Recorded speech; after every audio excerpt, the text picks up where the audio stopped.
So today we're talking about worms and how to do worm bins, simple worm bins. What I've got here is probably the smallest that I feel good about. The smaller the container, the more variable, or the easier it is to forget about them and not give them good care. But it's simple to set up. You just tear up a bunch of newspaper, something like that. That's their favorite kind of bedding. Just make it real small like that. Line the bottom of a bin with that good stuff. Take some worms and their castings and just kind of heap it into that bin. We would need to drill holes in the top of this bin so the worms can breathe. And as these worms process the food that you put in, you can put in a little bit of your kitchen scraps every day or every week. Each worm can eat his own weight each day in kitchen scraps. But it is easy to overwhelm them with that stuff. So you add a little bit every so often. They will also make a little liquid that you'll need to be mindful of. But before too long, you'll have a whole bin full of something that's rich and dark, and there's a lot of moisture in it. And this is what's called worm castings.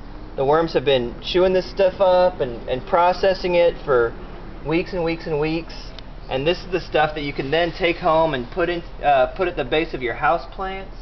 Or like today, we're going to grow some tomatoes. You can put those in with just right in with the tomatoes, and that'll really bless the plants and make your soil healthier, and then you'll get to eat more tomatoes.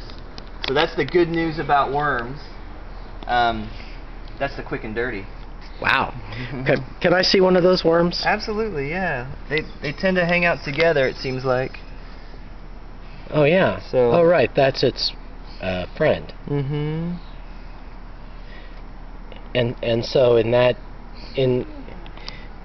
is this sort of demonstration bin? That's not really a large enough bin, is it, This is the one that fits on the truck real easily. Right, but then so the would generally a bin size be something like this container here? That can work. That can hold a lot of material. And that can be helpful. Another thing I should show you, Bruce, is when the worms are happy, they start producing something like that little kind of egg sac there by my pinky.